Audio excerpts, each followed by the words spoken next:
Hello students, आप सभी का स्वागत है हमारे YouTube channel Chauhan academy of maths and science में।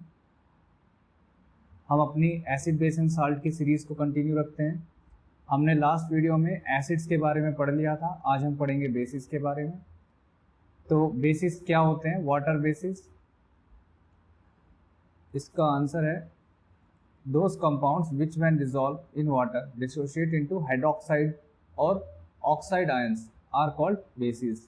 वो कंपाउंड्स जो वाटर में डिसॉल्व होने पर हमें हाइड्रोक्साइड OH माइनस आयन देते हैं या फिर O2 नेगेटिव ऑक्साइड आयंस देते हैं, वो बेस कहलाते हैं।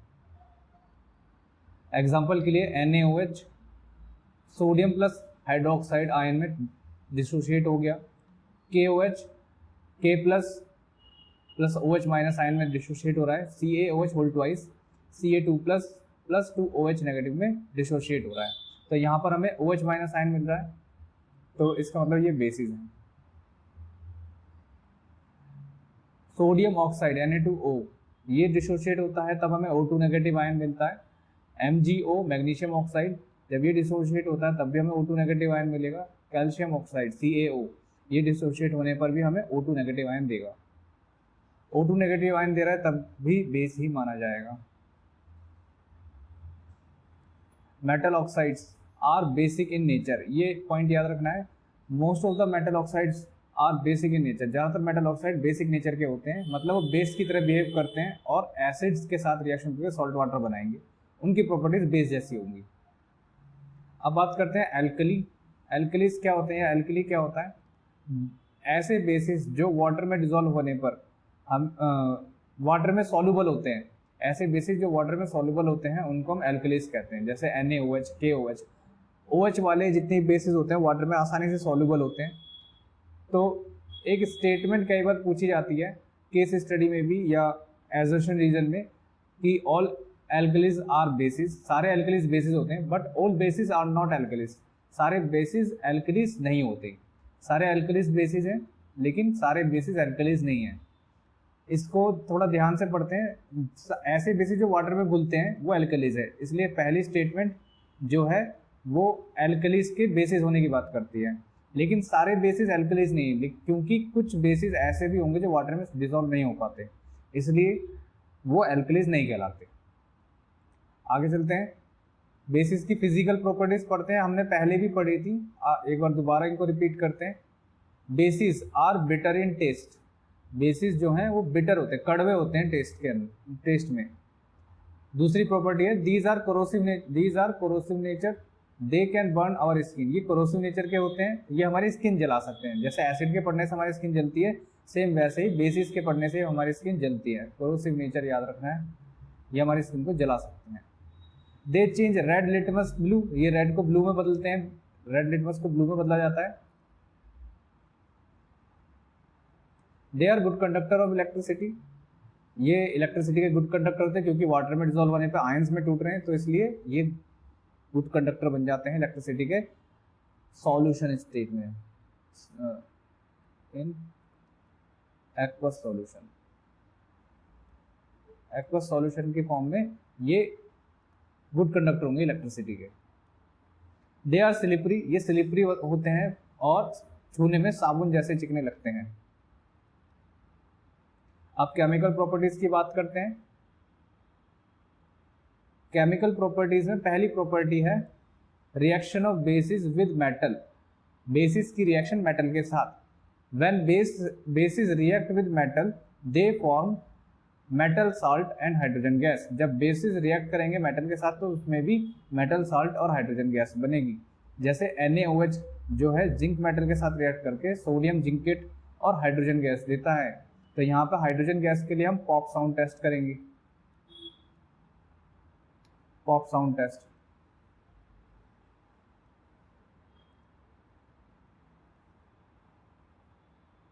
नेक्स्ट रिएक्शन पढ़ते हैं। नेक्स्ट रिएक्शन है reaction of bases with ammonium salt, bases ammonium salt के साथ किस तरीके से रिएक्ट करते हैं। तो बेसिस जितने भी हैं वो अमोनियम साल्ट के साथ रिएक्ट करके हमें अमोनिया गैस, वाटर और मेटल साल्ट देते हैं। जैसे NaOH एक बेस है जो NH4Cl अमोनियम क्लोराइड के साथ,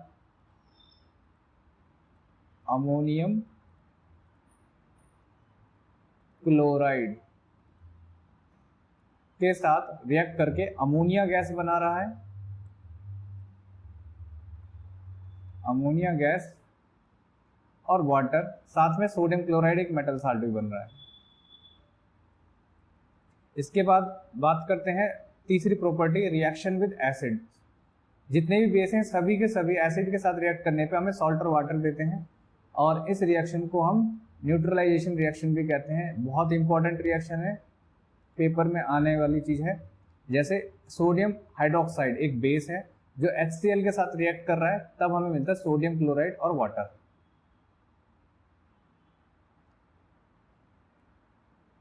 आगे चलते हैं।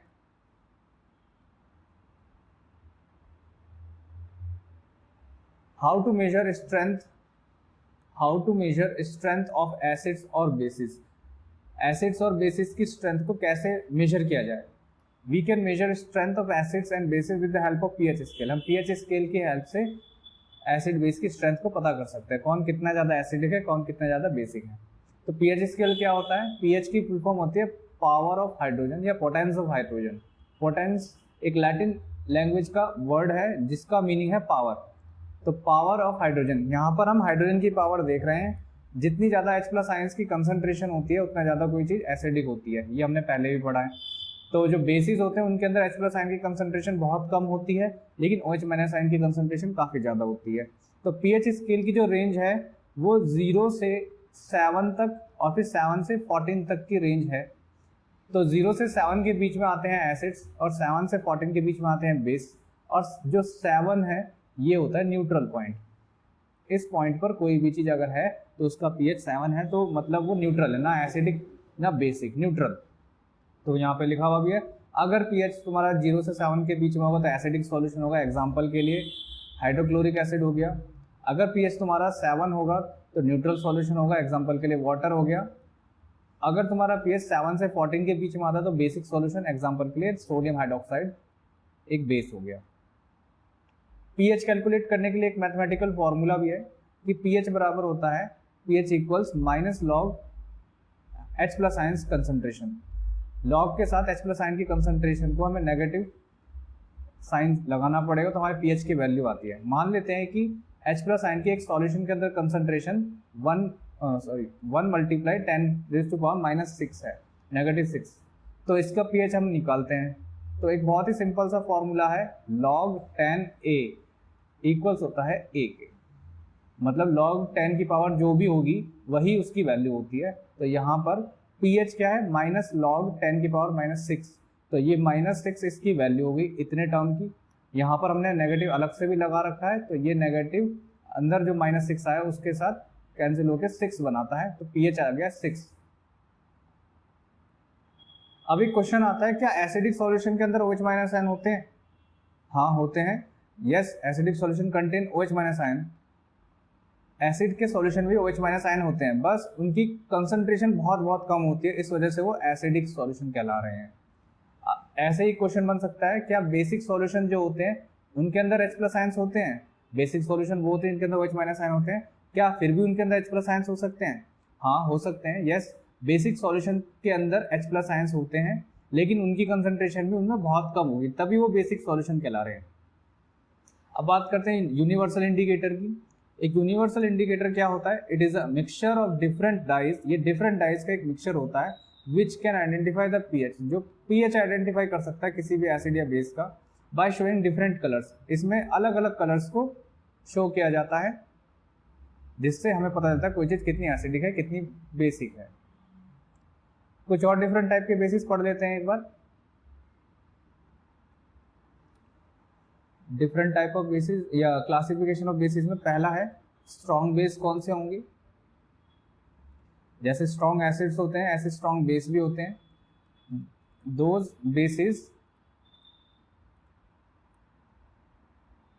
which completely dissociate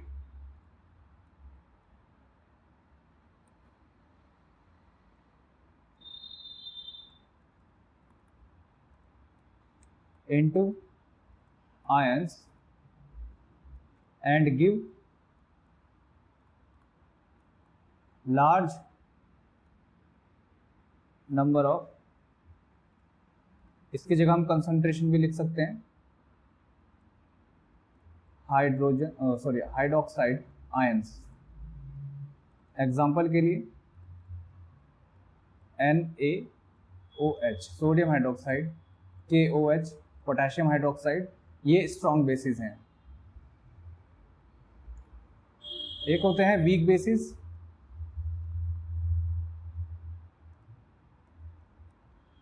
those bases which do not dissociate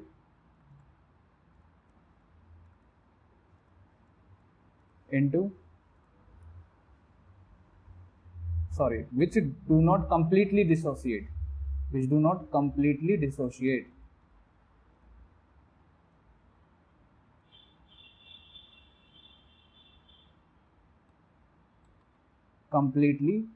dissociate, into ions are called weak bases। ये बेसिस पूरे तरीके से नहीं टूट पाते आयंस में, और they give low concentration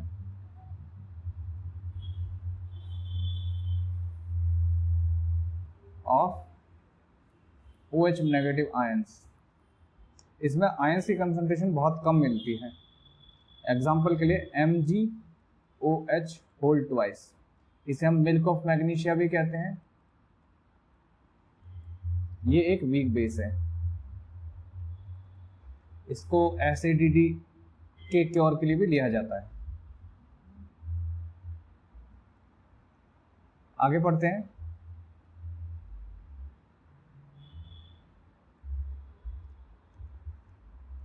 dilute base,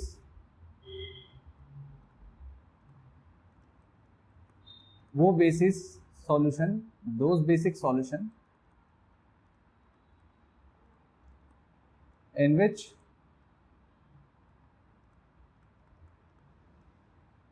amount of water, या कह सकते हैं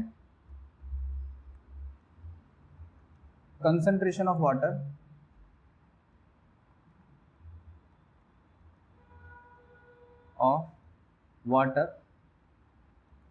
is very low,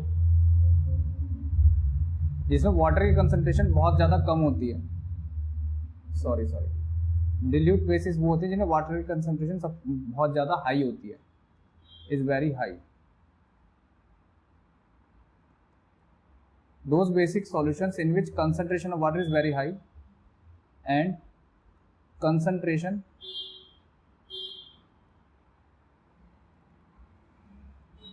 of base is very low, base की कंसंट्रेशन बहुत कम होती है, आर कॉल्ड डाइल्यूट बेस।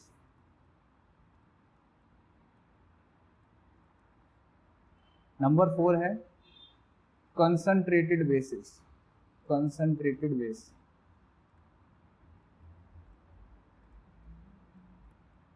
ऐसे बेसिस जिनके अंदर वाटर कंसंट्रेशन कम है और बेस की कंसंट्रेशन ज़्यादा है, वो कंसंट्रेटेड कहलाएंगे। Those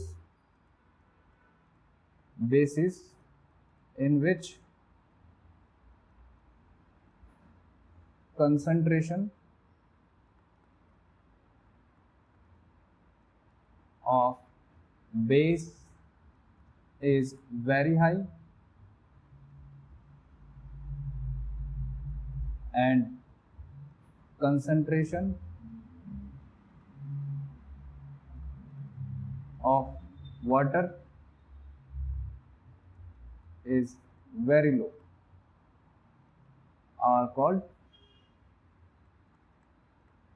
concentrated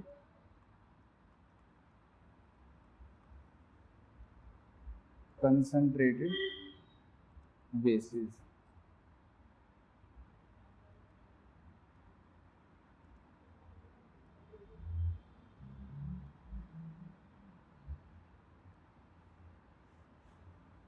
ठीक है बच्चों, यहाँ तक हमने बेसिस को कंप्लीट कर लिया है। बेसिस क्या होते हैं, इनकी फिजिकल प्रॉपर्टीज़ क्या होती हैं, इनकी केमिकल प्रॉपर्टीज़ क्या होती हैं, पीएच क्या होता है, हमने ये सब पढ़ लिया है। अगली क्लास में हम पढ़ेंगे कि एसिड बेस का हमारे डेली लाइफ में क्या रोल है, कहाँ पे हम एसिड बेस को यूज़ करते हैं। डेली लाइफ में होने वाली कुछ ऐसी घटनाएं जहाँ पर एसिड का या बेस का इम्पोर्टेंस है। और इसमें हमने पढ़ा कि डिफरेंट टाइप के बेसिस कौन से होते हैं। तो आप सभी को ये वीडियो पूरी देखनी है और हमारे चैनल को सब्सक्राइब करना है, शेयर करनी है वीडियो ज़्यादा से ज़्यादा, और हमारे चैनल पे बाकी वीडियोस जैसे मैथ्स की जितनी भी वीडियोस हैं उनको भी देखिए, आपके लिए बोर्ड में बहुत ज़्यादा हेल्पफुल होंगी वो वीडियोस। आप सभी का धन्यवाद। इस चैप्टर की PDF हम चैप्टर खत्म होने के बाद डिस्क्रिप्शन में डाल देंगे। तो लाइक, सब्सक्राइब और शेयर करना ना भूलें। आप सभी का धन्यवाद।